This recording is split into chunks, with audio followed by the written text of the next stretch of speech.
The topic of my presentation is the analysis of Sicilian population of Capparis spinosa and Capparis orientalis as source of the bioactive flavonol quercetin.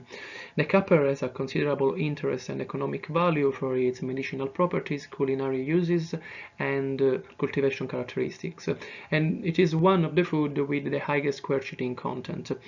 Quercetin is regarded as one of the most powerful antioxidants among polyphenols, but is also known for its anti-inflammatory, antioxidant, antiviral, and psychostimulant properties, and also antihypertensive, antihistamines, and anticarcinogenic properties. Moreover, the importance of quercetin has recently increased, demonstrating that it can act as a specific inhibitor for the virus responsible for COVID-19, as it has a destabilizing effect on the free CL-Pro, one of the key protein for viral replication, and that was confirmed by different publications. And precisely in relation of the biological activity of quercetin and the renewed importance attributed to this flavonol in the prevention and treatment of COVID-19, the objectives of this research is to obtaining data on the Capparis species present in Sicily, their growing areas and distribution, the taxonomic framing of the sample species, and determine the amount of quercetin present in the epigeum part of each species. In Sicily, there are only two species. One is Capparis spinosa and the other is Capparis orientalis.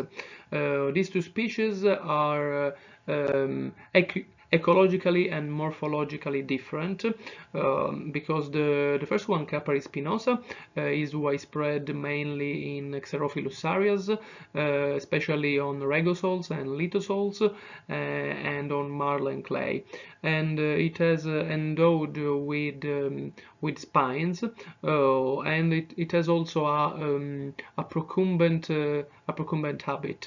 This species is also undergoes complete redrying during winter, so that the vegetative cycle is shorter than Capparis orientalis, and it extends from May to September.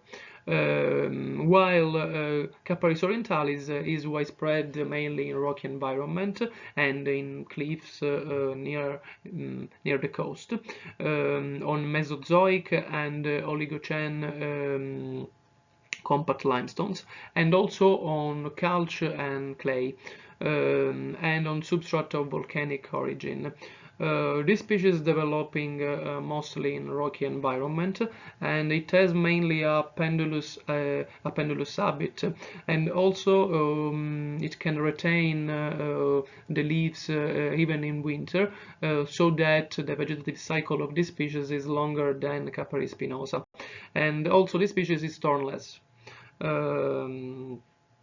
Regarding the study area, the sample population were identified over a wide area of the Sicilian territory, extending from the province of Trapani and Palermo through the Gesosa Solfifera series, and also to the province of Agrigento, the Ibleo Plateau, and the province of Messina, including in the analysis also the island of Pantelleria, the Pelagia island of Lampedusa and Linosa, Favignana, Marettimo, Salina, and also Ustica.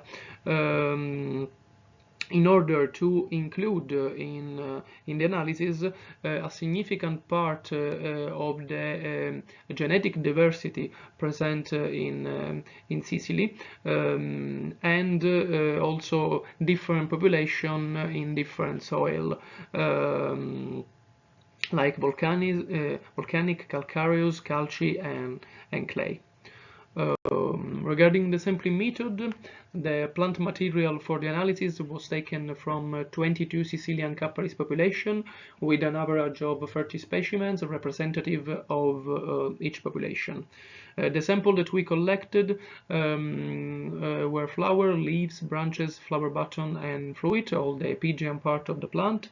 And for determination of the sample taxa, we use both qualitative and quantitative parameters, like the plant structure, the length and width of the leaf, and also the absence and the presence of the stipules, modified or not into spines. Each sample was weighed and after that storage at -80. Regarding the sampling phases, or during the sampling phases, some information was noted, like the sampling location, the site description and the substrate type, the exposure and altitude above sea level, and also the geographic coordinates and inclination, as you can see in the example present in the slide. The quantitative analysis that we did was realized in order to extract the quercetin present in individual plant parts, and we followed the quantitative analysis of quercetin in different parts of Capparis spinosa realized by Mugadassian in Iran with the high performance liquid chromatography, so that each sample was subjected to a lyophilization process, and after that 0.5 gram of plant material was subjected to a greening process, and then an extraction for 24 hours at room temperature with a solution of methanol, acetic acid and water in a ratio of 100 to 100. Then the solution was filtered, and the filter was subjected again to a lyophilization process and then reweighed to determine the exact amount of extract. After that, each sample was subjected to a liquid chromatography tandem mass spectrometry with electrospray source and ion trap mass analyzer, working in a multiple reaction monitoring mode.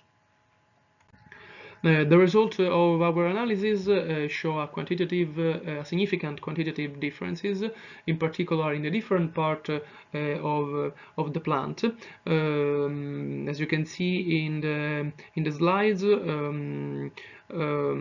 higher amount of quercetin was found in flowers, leaves, and flower button, whereas in branches and fruit we found the lower amount.